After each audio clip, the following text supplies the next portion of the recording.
Hi, everyone. Welcoming to Recovering Our Wholeness Together with Lynn and Andrea. And I am Lynn. And I'm Andrea. And today we are doing the dark side of Reiki. My name is Lynn Galliano. My pronouns are she, her. I live in the San Francisco East Bay area, which is also the traditional territory of the Bay Miwok people. I am in recovery from alcohol use disorder, anxiety, grief, trauma, loss, lack mentality, all kinds of things. And Reiki and energy work has been just a really fabulous tool for my recovery process. And so I love to share that with others. Thanks, Lynn. Andrea? As I said, my name is Andrea. My pronouns are she, her.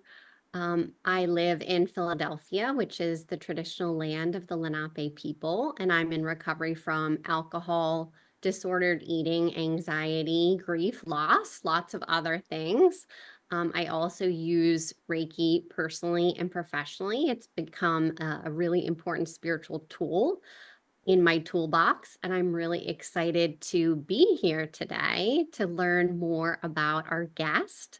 And I will give you a brief introduction, and then I will let you, Michaela, introduce yourself. So, Michaela Daystar founded Heartscapes at the intersection of self reflection, spiritual practice, and social action after a 15-year career in social justice leadership development in universities and organizations. Wishing to support her clients and students to make their precious contribution to the world from the inside out, she teaches the system of Reiki as a pathway to self-development, emotional resilience, and remembering our true self. In working with other Reiki practitioners, she also teaches trauma-informed principles to increase safety, trust, choice, and consent in our healing communities. Michaela continues her studies of Reiki with the International House of Reiki and holds a master's degree in social justice leadership. Welcome, Michaela. It's so great to have you here. Thanks so much, Andrea. I adore you too, and I'm looking forward to this conversation. Thank you. We adore you too. We've been hanging out with you for a while. Yeah. Would you like Yeah. to tell us a little bit more about yourself just to get things going? Yeah, sure. My pronouns are she, her, and I'm living here in the central part of California in the territory of the Patwin and Lake Maidu people, also known as Davis, California, doing my best to be in collaboration with those original peoples of this land in various ways that I am still learning all the time. And I love that this conversation, this space focuses on the intersection of recovery with daily life, and just acknowledging that like life in a vulnerable body in a challenging world is going to bring challenges to us, and therefore we're all recovering from something, right? There's something that has impacted our life that we have the opportunity to integrate into our life through some kind of recovery process. Formally, I'm in recovery from codependence, but the opportunity to orient towards a stance of recovery has been a really interesting mindset shift for me. So I'm still in that process of learning what that means for me. So that is where I am at. And certainly practicing the system of Reiki has been very essential in that, including some very humbling realizations that how I initially began engaging with the system of Reiki was actually very much an expression of my codependence. And then that got to be a place of recovery, learning, and growth and transformation, to even just acknowledge that sometimes the ways we engage our healing practices can actually dovetail with the things that are holding us back. So that's me. So Thank you for thank that. you for sharing that. Mhm. Hopefully you guys can't hear the vacuum going on in the background. I don't know, but anyway, I'm sorry if that's part of this recording. It's So fine. it is October, which is why Andrea and I have hats on, and Michaela has her nice little moon and cool little earrings. We are doing like the Halloween witchy vibe today for all of you. However, in at least in California, it's like over 100 degrees out here. So I'm here in my summer tank top with my witch hat on, kind of an interesting look. Not my typical look. Um, but anyway, yeah, so we want to talk about today the dark side of Reiki because all of us are very much impassioned about ethics and truth in Reiki and having a way to help disseminate information that's accurate and that's helpful and authentic. And Michaela, when I first met her, was one of the first people that I met after having learned Reiki that really digs into like the roots of Reiki, the cultural the Japanese cultural side of Reiki and what is authentic Reiki versus what isn't, what can, and other things can be wonderful practices. None of us are against any spiritual practices that anyone has, but we do want to talk about what is Reiki versus what isn't Reiki, right? So I want to start with the first question because you say it often, and I love that you say this because it's helping me get into the habit, the system of Reiki versus saying Reiki. So tell us why you say that. Mm. Yeah, I love it. Starting with the real foundational place, right? What is the language that we use when we even, if we're going to discuss something as juicy as the dark side of Reiki, like that really invites us into some specificity of language. So I appreciate that very much. Yeah, so that distinction, which I really took on from one of my teachers, Bronwyn Logan, who really insists on making this distinction, and I agree, because Reiki as a term is used quite broadly in our communities, and in a way that can confuse certain things and can make it difficult to talk about certain challenging aspects of the culture of Reiki practice in the United States. So I'm speaking from the perspective of a Western United States practitioner. These issues can look similar in other places, but I definitely have a very specific lens that I'm talking about it from. So Reiki, it's a phenomenon in the world. It's energy, spiritual energy. That word is translated a number of ways, but if we look at the original Japanese kanji of the word, spiritual energy is probably the most accurate English translation. So it's describing a phenomenon, and inside of the traditions that this system comes from, which are esoteric Japanese Buddhist traditions and the indigenous Shinto traditions of Japan, spiritual energy, Reiki, is viewed as simply what the universe is made of. It's what you are made of. It is what I am made of. It is what animates and binds all of life in the universe, as well as inanimate, and open, mysterious spaciousness. It is the phenomenon that facilitates it all. And therefore, it's what we are. It is something that is accessible to our conscious mind. It's something that is already active in our body, our heart, our mind, our full system at all times, because it is what we are. It's a phenomenon. And as a phenomenon in the world that behaves in the ways that I just described, and of course, many, many other ways, it is you could say it's a neutral force, right? It's not good or bad. It is. It Yep. just is, right? It is what we are. And so it has a neutrality. And so when we say things like Reiki can cause no harm, if we're talking about the phenomenon of Reiki, a neutral animating force in the universe, that is an accurate statement. Okay? But we also use that word to talk about a system of practice that people enact with other people, right? Because there's the phenomenon of Reiki, and then there's how do each of us as conscious humans who get very easily distracted from the nature of our actual reality, who get very much distracted from the interconnected nature of life, very much distracted from what it means to even be our true and whole self, which is part of what Reiki is. We have to design systems of practice to bring our attention back to those things, to help us to, feel and to embody and be part of consciously that Reiki that is what we are. It's not that we lose it and it goes away. It's just that we get distracted from it.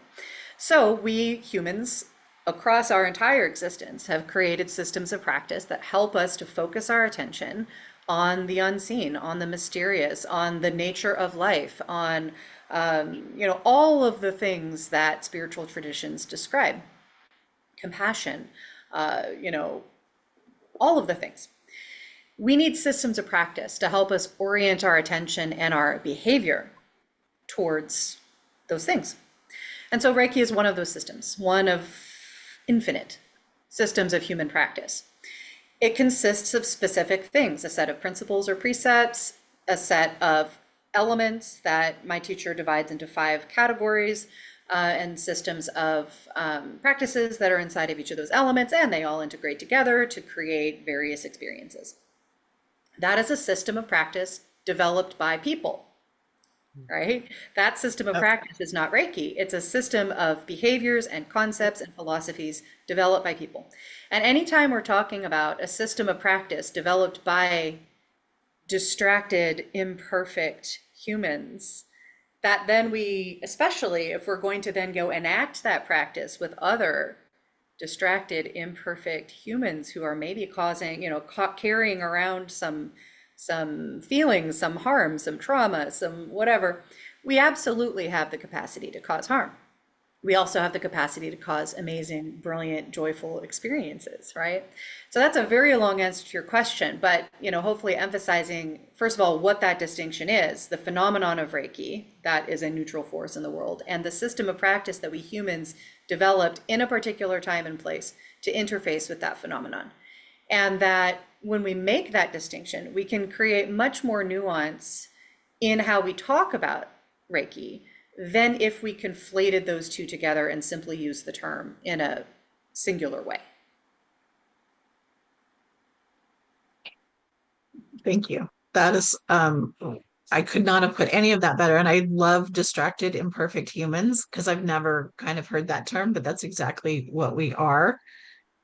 Um, Andrea, did you have anything to jump in? Because I had a comment, a follow-up comment, but I want to make sure I'm not. Go ahead. Okay. So, um, this topic came to mind for several reasons to me to do this recording. One is that I hear often that like Reiki doesn't work because it didn't cure me of cancer, right? Reiki didn't work because this, that, or I went to get Reiki and this person put crystals all over me and talked about chakras.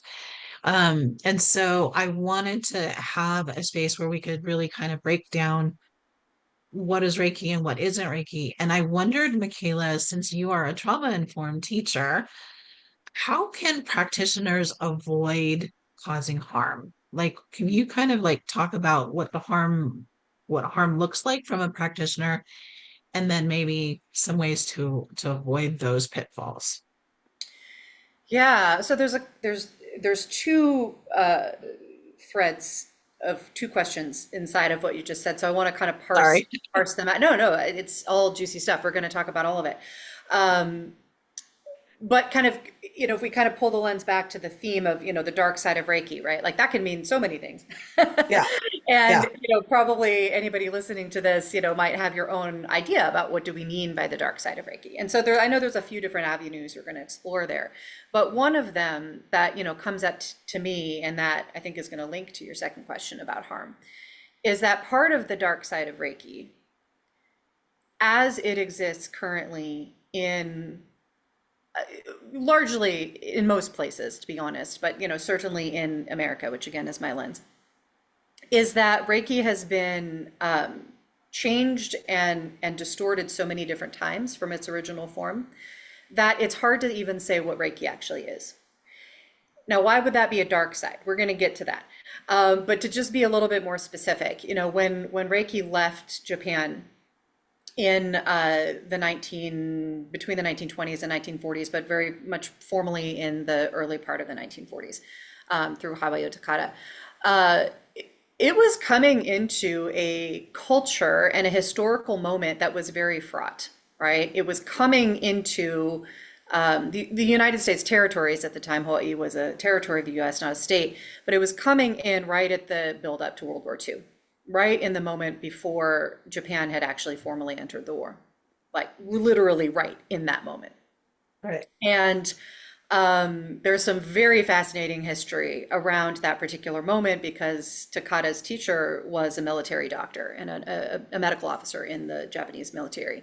And so there's a lot of very harrowing exchanges that happened during that time that are really quite tender and heartbreaking, that I won't go into now. I promise I could go down a history rabbit hole very, very easily. But the point here is that it came into the purview of the United States during a time when it was not safe to express authentically Japanese perspectives, whether they be spiritual, cultural, historic, Right. whatever. And so by necessity, the form that took hold here in the United States was a modified form. It was a secularized form. It was a form that was delinked from the explicitly Japanese spiritual traditions that it is absolutely a part of. And so that kind of set up a situation where what we received as white Westerners in the United States over time, like over the next 20 years, was a form that already we didn't understand because it was already delinked and we didn't understand Japanese culture anyway, during that time. And Japan was our enemy, right? Very explicitly our enemy during World War II and then during the period of time afterwards. And that's not the fault of anybody currently practicing Reiki, but it is a historically relevant and important thing to know because it means that what we learned was already significantly changed when it got here. And then it entered a landscape, an American landscape that has a very alive philosophy of the melting pot, where part of our cultural conscience and perspective, our worldview, right, from the beginning of the United States as a nation, has said that we as a people are allowed to extract things from other cultures and other places that we find valuable. We can take them right on out of those cultures. We can assimilate them in ways that are supportive and valuable to a United States conscience and consciousness. And capitalist activities, let's be honest, that's really what we're talking about here. Yep. And use them however we want to use them, right? And blend them up with whatever else is there. We can melt them down and create something new. And there's a lot to be said about that, right? There's a lot of power that has come from that. There's a lot of positivity that has come from that. There's a lot that has come from that mentality. But if we, bring it back to Reiki, what we see is that the forms of Reiki that became popularized in the 1960s, 70s, into the 80s with the New Age movement were very much boiled down, blended with traditions from all over the world that had nothing to do with the system of Reiki, and then presented as if they were a singular thing. That Reiki is now this Frankenstein, because it's spooky Yep. season, Yep. I love it. all of these other traditions, right? And the part that I think is really important for us to hold is that, again, that's not the fault of anybody currently practicing Reiki. And it is our responsibility to know what it is we're practicing. Yep. And once we know, then we have another responsibility to dig into that deeper and to really ask ourselves, like, what is this about? So the way that, many ways that circles back around to being a dark side is firstly cultural erasure.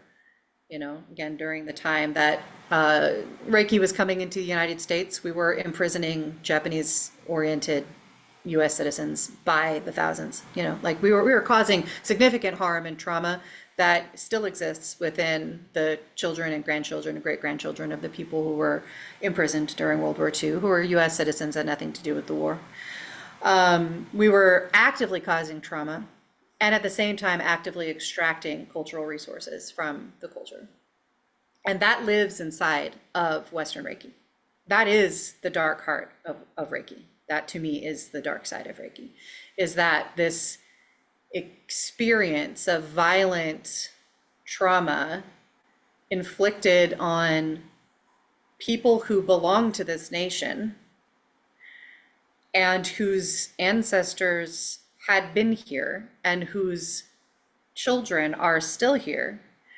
And we know now that generational trauma is biologically provable, right? That it changes our DNA, then that gets passed on to our children, right? So there's this harm that's embedded in that historical moment. And that is also embedded in the system of Reiki as it is practiced in its Western form. And that's a strong statement. I don't make that statement lightly, okay? And I don't make that statement to shame anybody, including my own Western Reiki teachers who brought me into this practice and who I'm deeply grateful for. It was not our fault, but it is our responsibility as stewards of this now, because now we have it, right? And how do we want to pass it on? And if we view Reiki, which most people do, as a healing modality, right? A system of practice designed to enact healing for ourselves and for others, then we have to acknowledge, you don't have to do anything. We would do well to acknowledge that there is this core of pain that exists inside of it, right?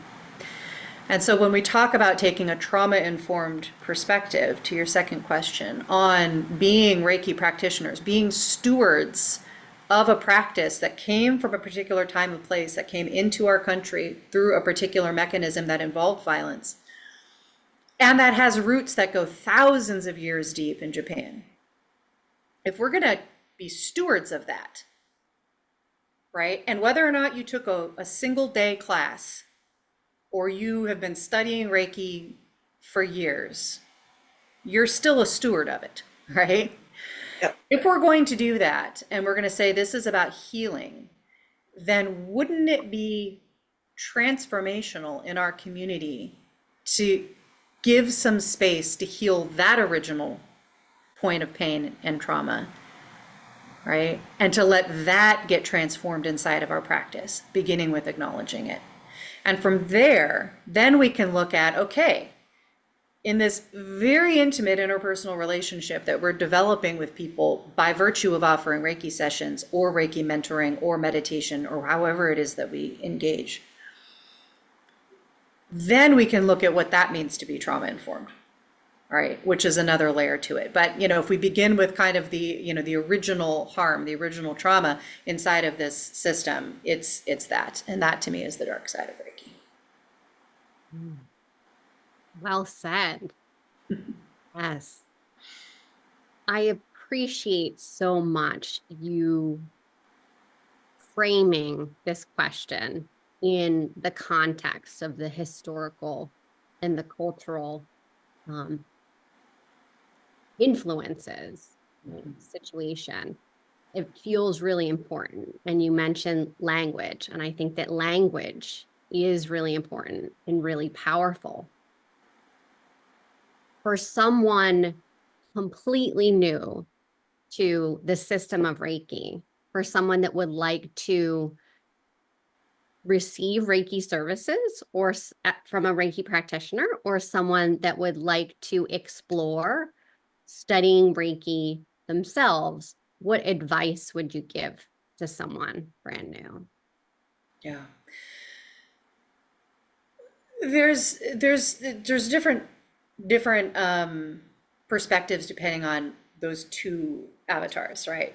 So for a person seeking Reiki services, right, that is going to be much more about, right fit with the practitioner. Do you feel connected with this person? Do they feel safe to you? How do they answer questions about how they take care of safety? What kind of options they actually offer a person. So part of being trauma informed in our practice means, or can mean a lot of things, but for me, it begins with what level of consent and choice do we create inside of our spaces? So, and one of the more important places and the obvious places to look at that is in terms of the issue of touch. There's an assumption, I think, that's often made that if somebody's coming for a Reiki session that they've consented to being touched, because we often think of Reiki practice as being a hands-on healing modality. For some people, it's only that. right? The idea that there's these 5 elements with a just absolute wealth of practices that, only one of which is hands-on healing, is a foreign concept. But, so for many people, the heart of what Reiki is a hands-on healing practice. And so the idea that somebody should then be asked whether or not they consent to be touched, that can feel like a bit unusual. And I understand that, right? Because again, we've been taught this is a hands-on healing modality, but we also should be taught that it can be provided without any physical touch whatsoever, that touch is not required, it's not necessary.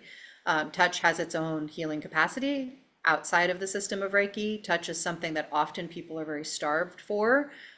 Safe, consensual, non-sexual touch is something that we need. It's something that is very lovely about a Reiki session, but touch can also be a source of harm, right? We know that. Yep. Touch that is set inside of the context of healing or connection can cause harm, right? We know this. Many of us have had experiences of trusting somebody and being touched in a way that was harmful. And so if we have that experience and we go to a Reiki session, perhaps in our mind, we're like, okay, I know they're going to touch me. I'm going to get through that part because I want to get to the benefit. But how profound is it to a person's nervous system in that situation if before anything else happens, they're explained that you don't have to be touched at all? Can be just as effective with or without touch. What would your body prefer today? What would feel good to you today? What would feel appropriate to you? Right. And then if that changes at any point in our session, you are encouraged and invited to make that change, right? That changes can happen inside of the session. So there's lots of points of choice and consent that can be offered inside of a session. And that's a question you can ask if you're looking for a practitioner, right? If that matters to you. What are my options? What are the places that where I have choices inside of your sessions? So those are some of the things that you can look for if you're thinking about, connecting with a new practitioner, and having a trauma-informed lens is important to you. Outside of that, do we have good alignment, right? As a receiver of Reiki, most people don't necessarily need all of the contexts that I just shared, but for some people that will be important. If that's important for you, right, to work with somebody who aligns themselves as much as possible with the responsibility of stewarding the cultural and historical background of this art, then ask about that, right? What happens in the session might be identical, right? You might not be able to tell that from what a hands-on Reiki session looks like. Because, with most of my clients who are just coming for that kind of thing, we're not going into all of that history, right? But for some people that matters, and so you can ask those questions. I think probably what tends to be more important for people in seeking a practitioner is, to what degree do I feel safe, trusting, and empowered inside of this session? And those are things that we can look for and we can follow our intuition around. We're looking at advice for practitioners. I obviously have a strong bias, right, that I'm speaking from. And not everybody shares this perspective, and that's okay. But for me, as I said before, I do see it as our responsibility to steward this tradition well. And this is a little messy. Like, there's not a clear answer here. This is something that we all get to make our own decisions about. I am fairly, I have chosen to engage my Reiki practice, in particular my teaching, as much as I can from the origins of the practice, acknowledging that I also integrate other parts of myself into that practice, right? So I have a very strong lineage in, European and Celtic witchcraft, for example, pagan earth-based traditions. So part of how I blend that with my Reiki practice is that I have studied Shinto very deeply and look for those points of connection between earth-based practices in these different places, and looking for the similarities and differences and how to articulate that. So for me, having that level of clarity about what these different elements are and where they come from is essential. We can have a practice that includes knowledge of the chakra system, that includes the use of crystals, that includes blending with Christian theology. We can do that, and we can do that with integrity. For me, what it comes down to is, do we understand where these different elements came from, right? Which ones are Reiki, which ones are not, and why we're bringing them together, why it would even make sense to bring them together, and then do we articulate that to the people that we're working with? So for me, that's kind of where I've landed. If it is important to a person, as it is to my co-teacher, to express their Christianity inside of their Reiki practice, for example, that's fine. That's a complex person with lots of different parts of themselves, right?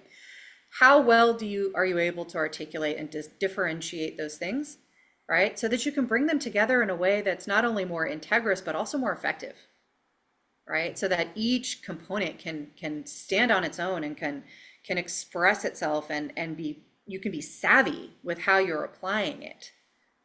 And that's one of the things that we lose when we melting pot everything together. We lose savviness, we lose detail, we lose specificity, we lose nuance, and therefore we lose magic, we lose potential, we lose potency, right? We lose flexibility and the ability to pivot and to very, very subtly integrate with what the moment needs from us when we're working with a client or with ourselves or with a group or with a community or a situation, right? So there's an effectiveness element to all of this as well. I'm not sure I answered your question, but hopefully there was something in there. Oh, yeah. Useful. Yeah. I'm wondering if you can give us a specific example of what that might look like in your practice. Of what The blending. Might look like. Yeah. Like bringing in your own spiritual identity with Reiki, which are separate but together. Gotcha. Yeah. Yeah, so for me, as I said, so if I follow my own personal lineage, Yeah. I land squarely in Wales, in Scotland, in England, and Scandinavia and France. Me too. 100%. All Right? of that. Like, 100%. nice European mutt, but with a real strong presence in the kind of Welsh Celtic. Yeah.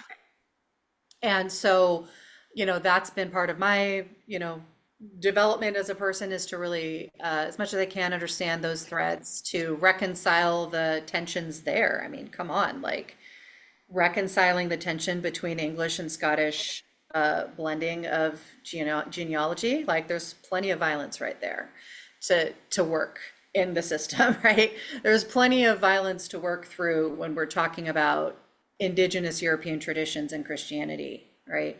So there's so much there already to work with inside of our own epigenetic experience.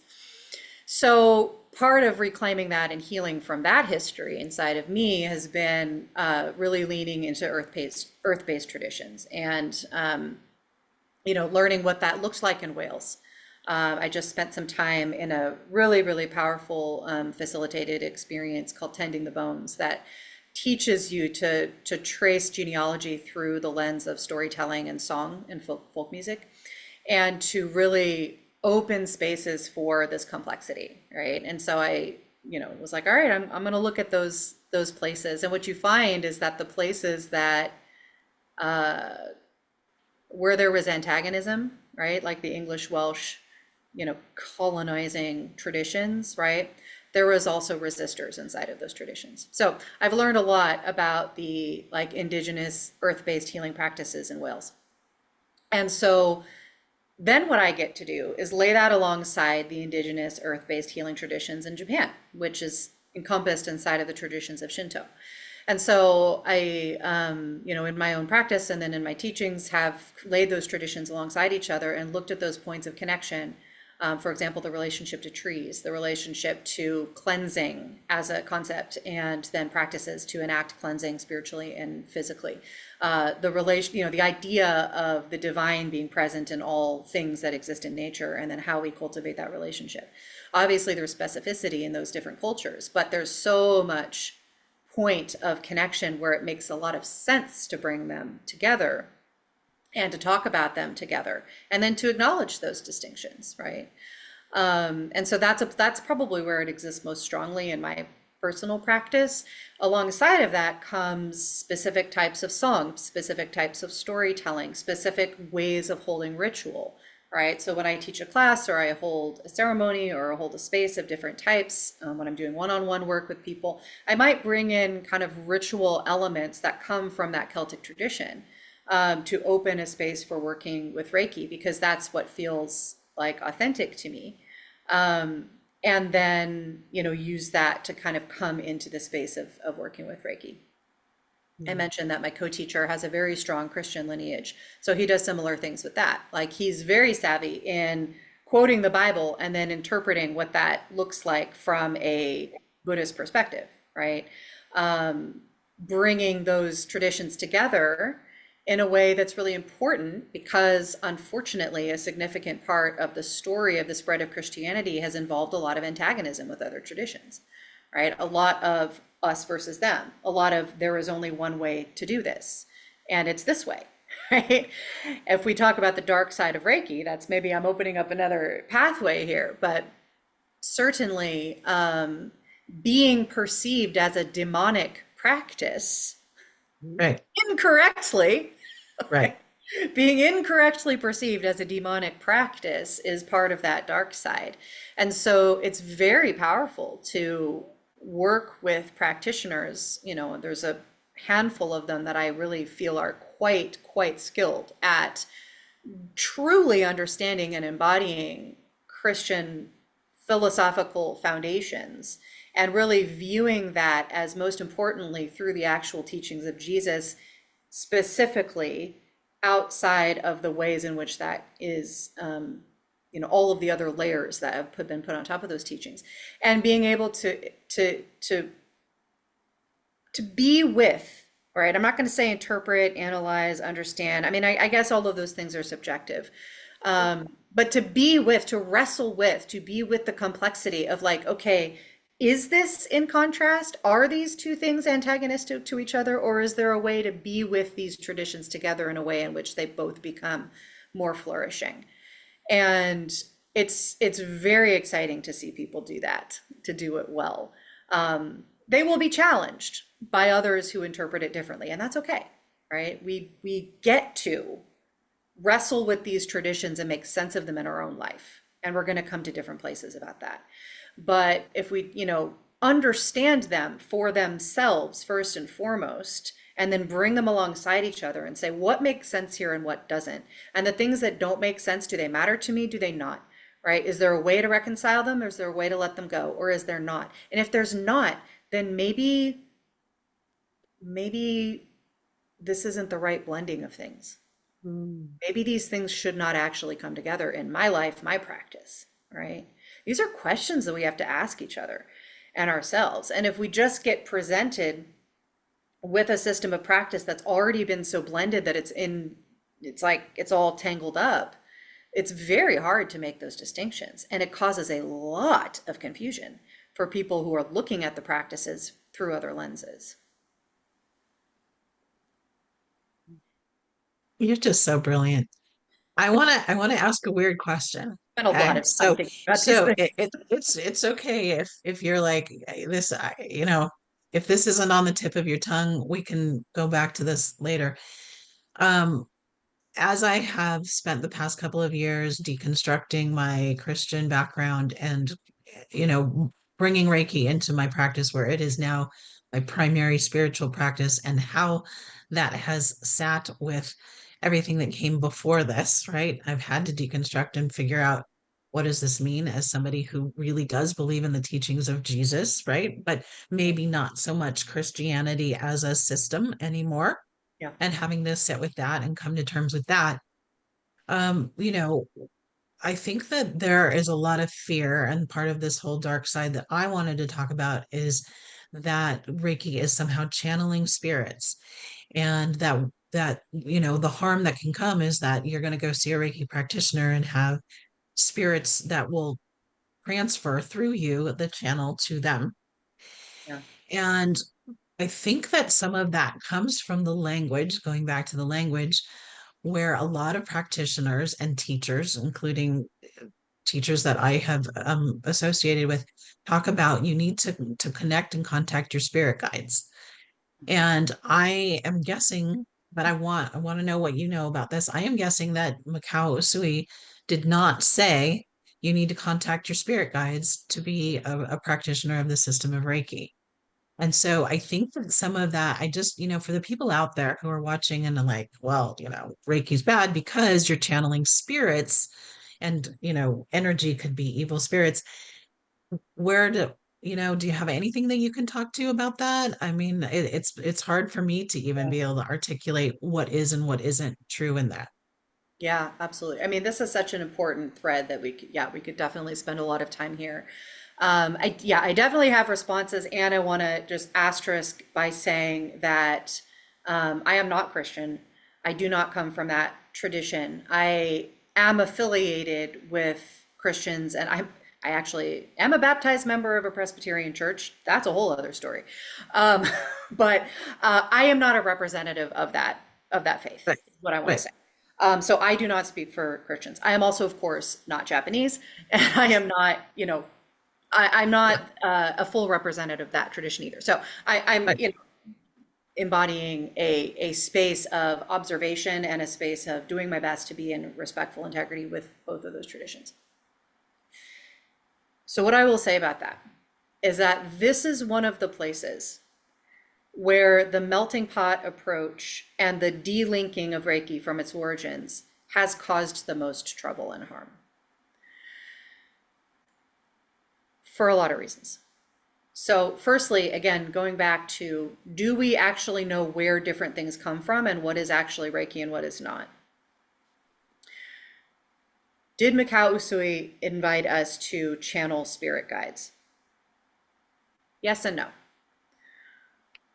When we talk about spirit guides in the way that they often are talked about in modern Western New Age spirituality, that concept is coming through a genericization of shamanic practices from all over the world, right? Yeah.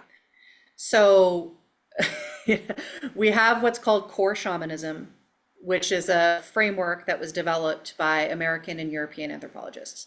And what they observed is that there are certain common expressions that show up in many different indigenous spiritual practices from all over the world, and that it certainly was useful from a anthropological standpoint, an academic standpoint, to categorize them, right? To like say, here's some things that are true about a lot of different places, helps us understand indigenous spiritual perspectives and therefore humanity better. That's the work of an anthropologist. That then became the perspective of practitioners. So most of what we look at in terms of shamanic practice today is this melting pot version, where we're looking at a distillation of things that are common across many traditions, but that have been delinked from those traditions. Even the word shaman is a colonizer's word for indigenous practitioners in the Mongolian area. So we've already got confusion there with what we Right. mean by spirit guides, right? But that is certainly something that exists in many traditions. And that is definitely something that is looked at from a Christian lens as demonic often, or as suspect, right? Like, what are these other Right. spirits, right? Yeah. We've got God, who's the ultimate spirit. We have angels that are like sanctioned, and then we have demons, right? And the Right. land of the devil, right? It's a very dualistic perspective. Right. Whereas most of these traditions that we're talking about don't take such a dualistic perspective when it comes to the unseen realms, right? Spirits have all kinds of different attributes to them that could be called good or bad or helpful or unhelpful or whatever, right? And so again, we miss all of that subtlety. If we just say, if you're a Reiki practitioner, you identify your Reiki spirit guides and then they come and help you with your Reiki, right? Which is how I learned Yeah. that concept. Pair with that the idea that we're channeling things, this whole concept of channeling, that what we are is a vessel that then opens up some kind of portal and channels something, energy, healing, spirits, whatever, into somebody else. that is all kinds of fraught. If we think about that concept, that can very easily go sideways Yeah. from looking at it from different perspectives. Neither of those two things are present in the original teachings of the system of Reiki. But it is, of course, helpful to understand those origins, because inside of both Shinto and Japanese Buddhist philosophy, there are gods, right? There are spirits that are, part of that understanding. Very similar to the way in which Celtic pagans viewed spirits, that life is animate, right? That life has consciousness, that Yep. that a stone or a tree has a spiritual presence that we are in relationship with, right? The word kami is what is used in Japanese. The Japanese word kami means God, spirit, the divine spark, right? And it's in some instances personified, right? Particularly if we look at Buddhist tradition, but also inside of Shinto tradition, we do have gods and goddesses, right? The goddess of the sun, Amaterasu Omikami, right, is a Shinto goddess, right? So there is that concept of spirits, gods, goddesses that from a strict Christian perspective could certainly be seen as not right, right? Yeah. And if that is what we believe, then that is probably not a practice we should be engaged in, right? But if we look at Reiki as the purpose of Reiki is to channel gods or to channel spirits, or we're opening a channel generally, that then negative spirits can slip through, right? Because this is kind of what you're getting at, is like That's we're opening a that's it. channel, and even We're if opening a we're channel intending good things, and we're not something's bright gonna enough to slip through, know. right? Something's we're, gonna get we're through not that channel, we're right? not going to recognize it. Yeah. Right? Mhm. So then we Yeah. end up with a whole culture around protection and boundaries, and how do we shore up that channel, and how do we make sure it's closed down real good when we're all done, and how do we make sure we give them back what's theirs and we keep what's ours, right? There's all of these like, Yep. things, right? And there's a lot of anxiety inside of that. Yeah. And I am not trying to say that there's anything wrong with having a spiritual perspective, that there are entities or there's spirits and that they can cause problems, right? I am Right. saying understand the tradition you're following, because every tradition will have answers to what you do about that. And what we have with modern New Age Reiki is this amalgamation of all these different problems and all these different solutions coming from all these different places, and they don't talk to each other well, right? And so then somebody looks at that from the outside, especially if they're real solid in a like traditional Christian perspective where they know the answers, right? They understand the tradition, they understand the warnings, they understand the answers for how you protect yourself from stuff. And they're going to go, that is a hot mess over there. Mhm. That is a mess. You are causing potential for all kinds of nonsense that I already have solutions for. I don't want any part of that.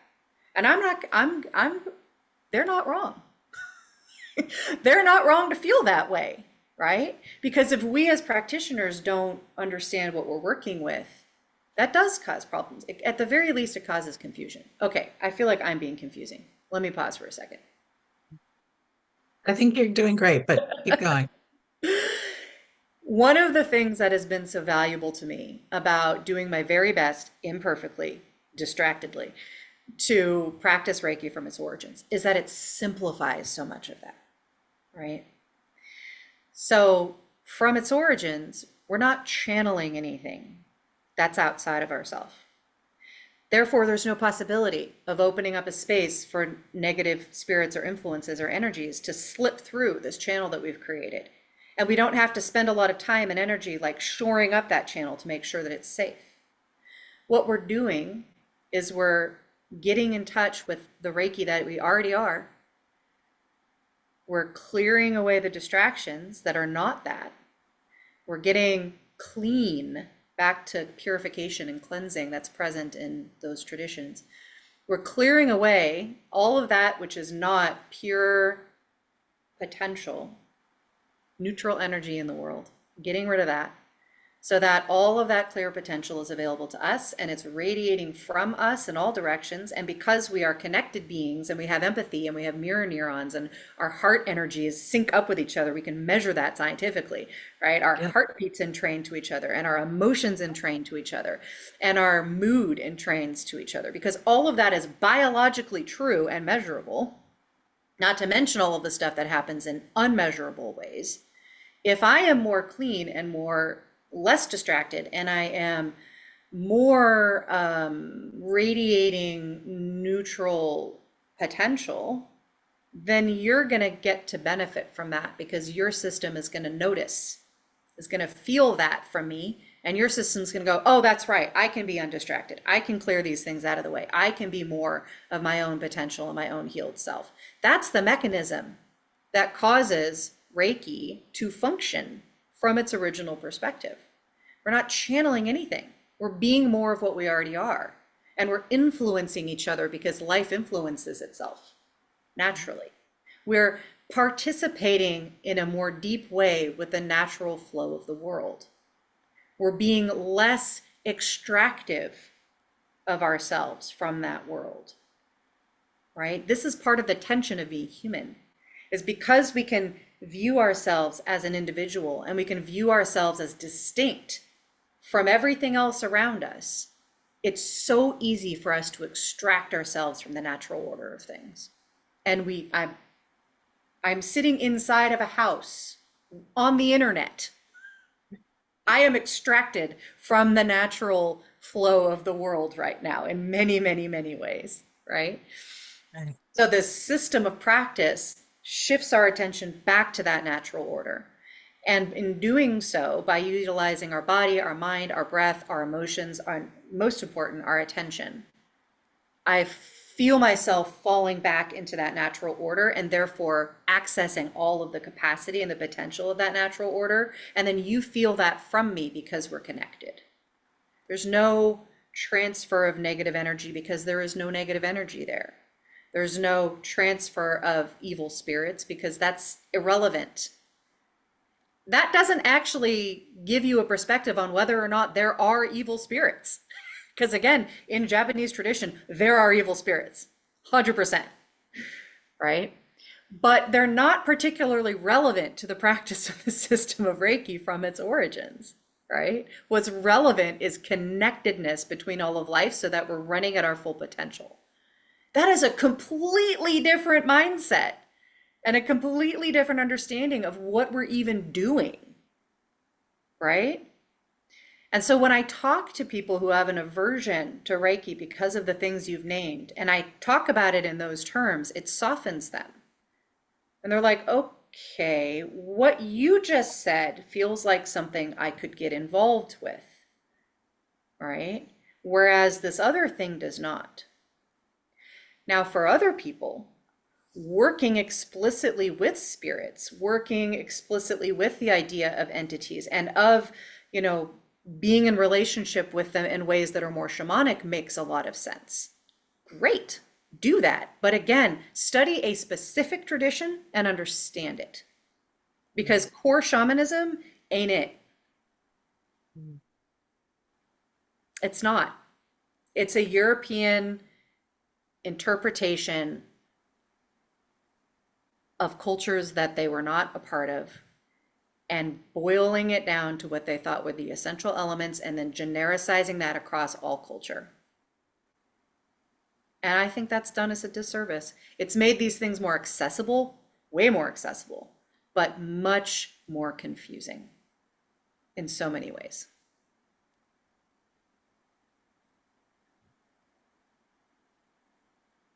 Thank you for that. I want to come back to something that to quote you, back to you, Michaela, you said, to be our true and whole self. Yeah. And I think what you were just speaking to is a good segue into how we care for ourselves, right, as Reiki practitioners. So could you say a little bit about that in your experience and maybe how you actually practice the principles of Reiki in your life? Yeah, this is so important. It comes back to that thing I said in my introduction about, when I first started practicing Reiki, it really just fell right into alignment with my codependent way of being, and in particular the deeply entrenched feeling that in order for me to be okay, in order for me to be well, and like be able to relax and just like be okay, everybody around me had to be okay.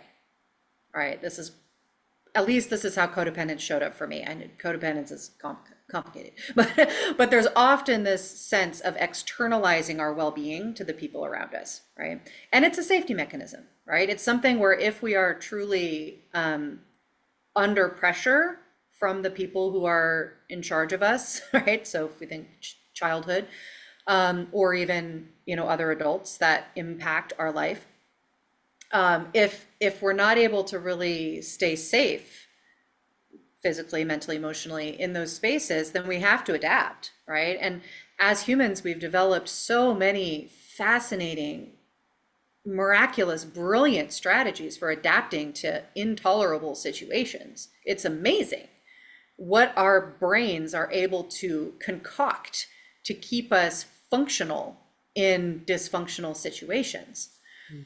So I will never shame anybody's nervous system for creating pathways for survival, even though down the line those could cause serious problems. So for me, that looked like, I'm not okay if you're not okay. I can't fundamentally feel grounded, safe, happy, secure, calm if all y'all aren't like that, right? Therefore, I have to try real hard to make all y'all feel good, right? So then we have patterns of appeasement and externalizing care and offering care. I'm real good at taking care of people, right? And I have to watch, am I taking care from a place of genuine care and compassion and capacity? Or am I taking care of you because if you're not okay, I'm not okay, right? So all of that is to say, when I first learned Reiki, coming out of the relationship where that dynamic was most toxic and present, without being aware of it, I automatically was like, great, this is a way that I can make everybody okay, right? I now have this healing practice that can make everybody around me okay. And it immediately became that externalizing. The idea of self-practice, Reiki for self-practice, was like not even a concept. Now, my teacher did teach us to do self-Reiki, and she did teach us the precepts in a very disjointed way that didn't make any sense to me at the time. So it's like I had the concept of self-practice, but that wasn't the point. The point of learning Reiki from the perspective of how I learned it from my teacher and my goals for it was to externalize it so that I could make everybody around me okay. And so part of my journey with Reiki, and one of the first gifts that I received from shifting my mindset to practicing it from the origins, is that from its origins, Reiki is fundamentally a self-practice. Mm-hmm. The impact that our Reiki has on the people around us is secondary, right? That idea that Reiki is a hands-on healing practice for other people, that came late into the system. Yep. Last almost into the system. Touch as a vehicle for being embodied was the point, right? The system recognized that one of our strategies for coping with the world is to disembody ourselves, but that the secret to being happy, to being powerful, to being enlightened, this comes from Buddhism. This is an enlightenment practice. Let's not get it wrong, right? The secret to becoming enlightened ultimately, although that's not the explicit focus of the practice, is to fully activate all of our ways of being, starting with our body. And so grounding, connecting with the earth, connecting with our physical body, inhabiting our physical body is the first stage of practice. And doing that and then integrating that with the breath and with the voice and with our focus and our attention. That's the practice, right? The precepts are the practice. They're not some nice little set of, niceties that comes along the side. Oh, by the way, don't be angry, don't be afraid, be grateful, be compassionate. Those are all nice things to do. Like, no, that's the point. How do you live a good life? How do you walk this world as an enlightened being? Embody the precepts every step of your life. Simple, not easy, right? So when I learned that, right, all of us, it's like the whole thing shifted. It's like the camera lens came into focus. Like, this is about me being okay when shit around me is not okay. Right now, heading into this election, this hurricane season that's happening right now, stuff happening in my personal life, not okay. Can I be okay? That didn't used to be possible, right? So, Reiki people out there, okay? Reiki is a self practice, first and foremost. Our practice benefits the people around us because we are different. We show up different, and then we entrain to each other differently. And we can intentionalize that. We can invite somebody into our studio. We can make them comfy on a massage table. We drop into our practice, my practice. And then I'm with you in my practice. And you benefit from that, right? Every practice in the system of Reiki is self-practice, including laying my hands on somebody else. And if we can really embody that mindset, it makes it so much easier to pay attention to integrity. It makes it so much easier to take on our personal responsibility for stewarding this practice well, because it's not about anybody else. It's about me and how I am in the world and who I am in the world and how I show up in the world, right? And all of that sounds like, whoa, that's intense, right? It just comes down to tend to your own practice, right? And this is something that I am hearing more and more and more, and I'm grateful for it, right? And even the idea that, like, if we're not okay, we shouldn't be working with other people, right? Mhm. We gotta get ourselves okay. It used to be like, just do the symbols and then like do the hand placements and like, doesn't matter what's going on. I had somebody tell me one time, I could not believe this. They said, once you do your symbols and your opening ritual, it doesn't matter what you're doing in your mind. You can just space right out. Mhm. You can be worried about whatever. You can be checking your grocery list. You can be making your plans for tomorrow. You can be, chewing over that argument you had last night. Doesn't matter, because you've opened your channel correctly, and now Reiki's just flowing through. Now you just get out of the way because you're just a channel. First of all, if we do believe in channels and spirits, how many evil spirits are just jumping right through me because I'm going through my shopping list and I'm worried about that argument from yesterday? What in the world? It doesn't work in that context either. But if we look at the, point of Reiki, it's, where are we paying attention? Where is my mind focused right now? I can't be with you in Reiki if I'm checking my list and I'm thinking about my argument yesterday. I can't, right? I gotta be with me, clear, focused, and then I can be with you, right? So yeah, what we do in our own practice is the whole point. And if we can get clear there and solid, then we can be with other people in a really powerful way. Okay, can I just do this? Right?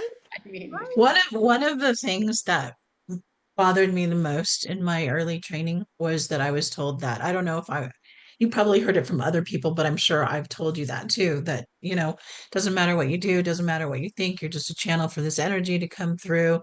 So you're good. And I'm like, if I'm paying you $100, $200, you better be thinking about me, right? I mean, that's a thing just in of itself.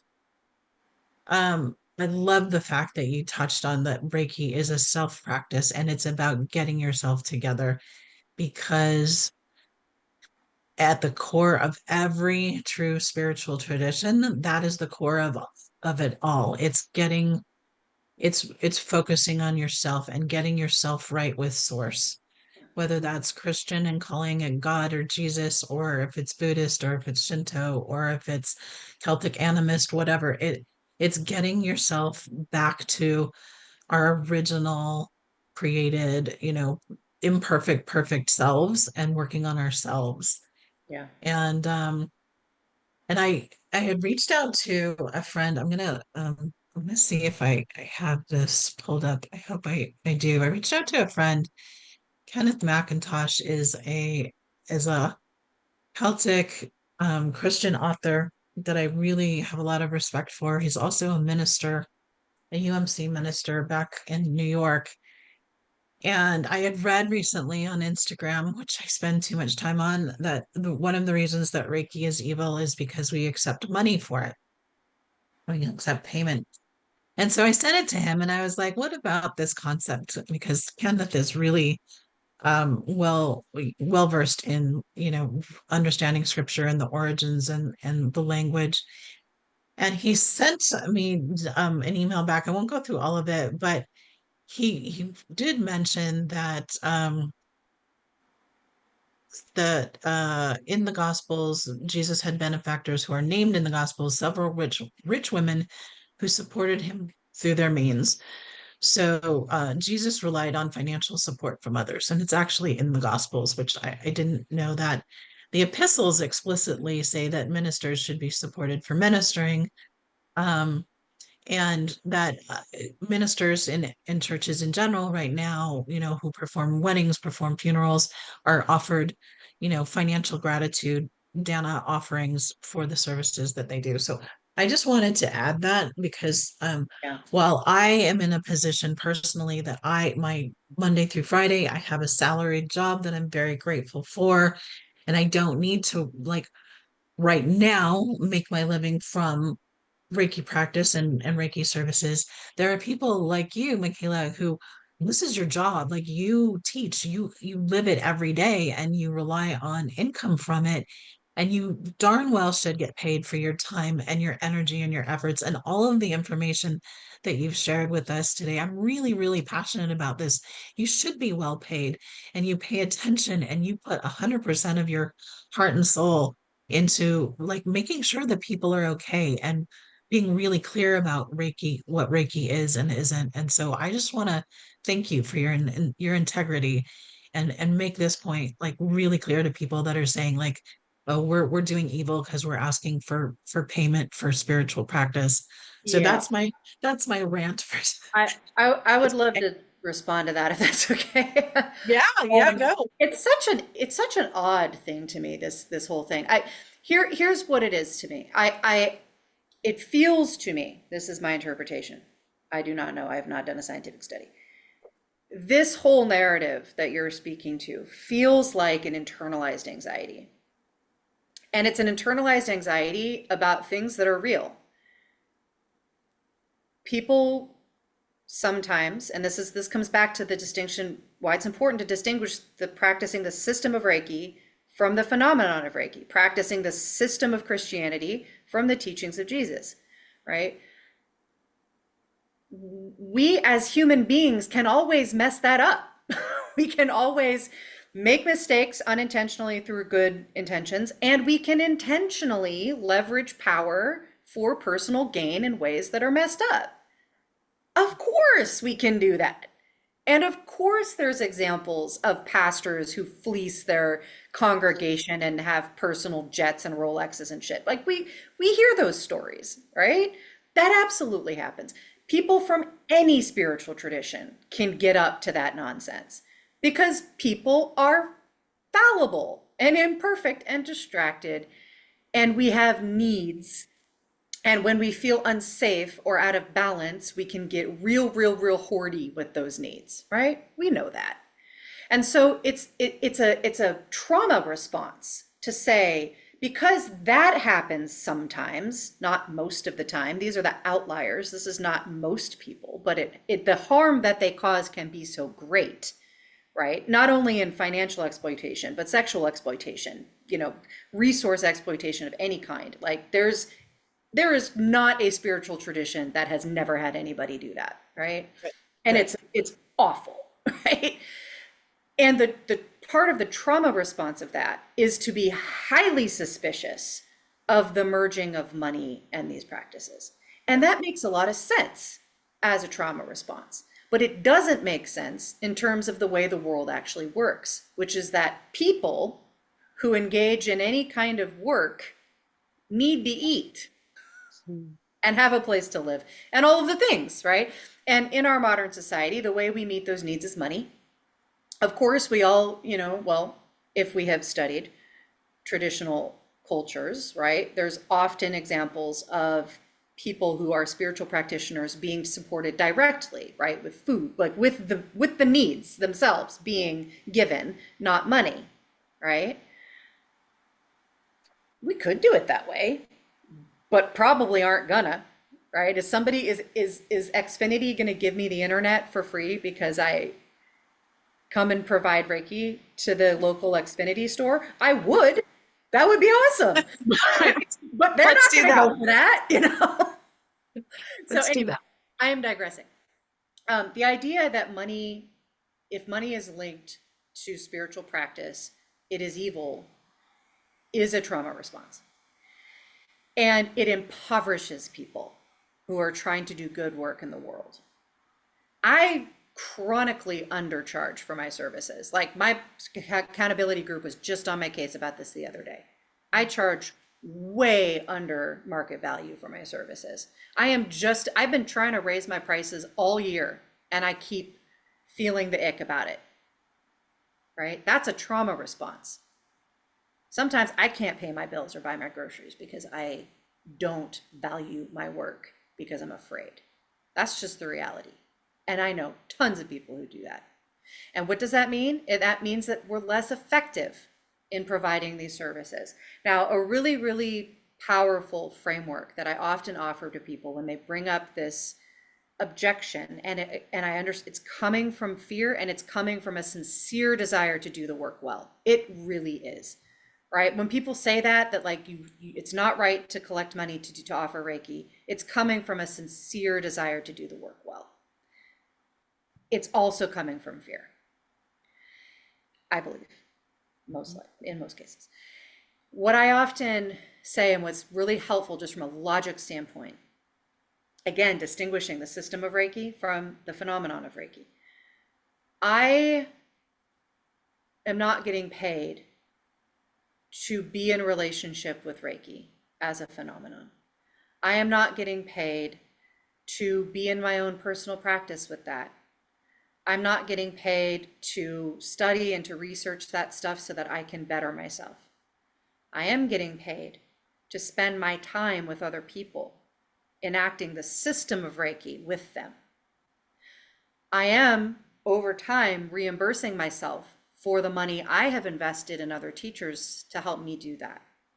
I'm paying for the teachings. I'm paying for the human effort, the human time and resources that have been put into codifying a system that then gets passed to me, that I then pass to someone else. I'm not getting paid for Reiki as a phenomenon in the world. Nobody can be paid for that. Just like a pastor of a church is getting paid for their administrative time.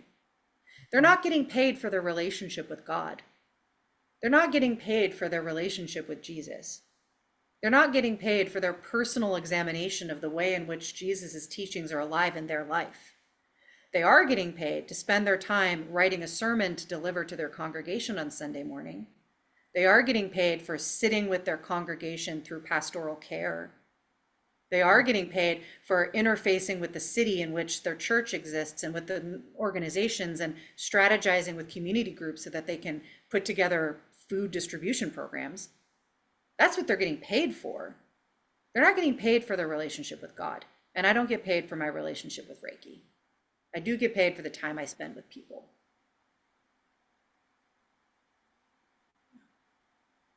Underpaid for the time I spend with people. Charge I more. have a hard time those raising rates. my prices. Yeah. Charge more, number one. And number two, if you're listening to this video, take classes from this woman, Heartscapes Reiki, because I learn every time I spend time with Michaela, and she makes me a better practitioner and a better person. Mm. Thank you. Yeah, could you say more about your offerings for people that want to find out more about your services, Michaela? Yeah, absolutely. Thank you for that. So it's, multi-threads leading to the same place. So I work with individuals, I work with groups, I work with organizations. Um, Individually, that looks like certainly traditional Reiki sessions, and offering Reiki healing sessions of the traditional varieties in person and over distance. I also offer Reiki based coaching. Most often that's for Reiki practitioners who are looking to deepen their Reiki practice or adjust their Reiki practice to new circumstances in their lives. But it also looks like working with anybody who's working through transition and applying Reiki practices and other practices that I've learned over the decades that I've been doing this work, to help them move through life. In terms of groups, I teach the system of Reiki in a very comprehensive way over a 9-month program. We're actually launching the next one this come 2 days. In 2 days, we're launching our next one. So that walks people through the whole system of Reiki, taught from its Japanese origins in a very flexible but also structured way. Many opportunities for both one-on-one and group interaction, walking through the 3 levels of Reiki and a number of other supportive additional pieces. And then I also offer classes on special topics, inside of that world, but also in things that are kind of connected to that world. So I work with the Book of Joy, for example, so bringing Buddhist and Christian philosophical perspectives to how we live a joyful life. I do a lot of work with people around grief. We're offering a pair of classes in the new year on grief and joy as sister experiences. And then I work with organizations coming in to offer wellness practices, offer team building through creative and embodied practices. A lot of flexibility in working with teams inside of organizations. That really is an offshoot from the many years that I worked in universities and with nonprofits. Mm. And then you already mentioned the trauma-informed Reiki class. That is a self-paced class that people can take anytime. It's geared for Reiki practitioners and practitioners of similar types of work. And that it's a comprehensive deep dive into how to cultivate a trauma-informed Reiki practice in your business. And then Michaela and I started Reiki Plus Action, which is a monthly Saturday, first Saturday of every month, 9 a.m. Pacific time. Heartscapes, is it heartscapes.com? .org? Hardscapesinsight.com. Yeah. Insight.com website is where you can sign up. It's free. Donation is welcome, but it's free. Where we talk about how to put Reiki into action in our daily lives, especially as we move into time for this election coming up. So please join us. The next one is this Saturday at 9. I will be Anything else going. that we want to share? This has been that's just such amazing, like so Yeah. much, so much. Anything else that you need to say or feel complete? I feel pretty complete. Yeah. I love the territory we ranged into, the broad definition of what it means to have a dark side inside of the system of Reiki. There's a lot more that we could say about that, but it feels like we've covered a lot of ground today. How about you, Andrea?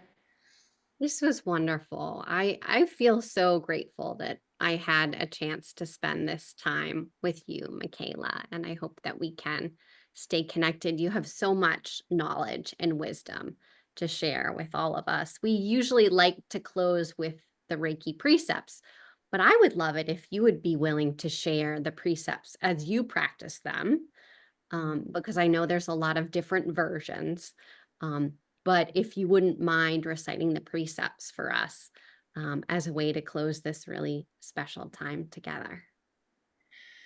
Yeah, I would love to share them in their original Japanese, if that's okay. Yeah. Yes. Yes. Acknowledging that there are many versions of the precepts. Part of the way that Mikao Usui taught was that he met each student where they were, which meant that different students might receive different, slightly different variations of the precepts, which are a distillation of the Eightfold Path of Buddhism. And so the version that, we've received is a version, but there's a lot of variation that is really fun to dig into. But yeah, I'll just recite it as we chant it in our practice here. 今日だけは怒るな、心配すな、感謝して、行励め、人に親切に。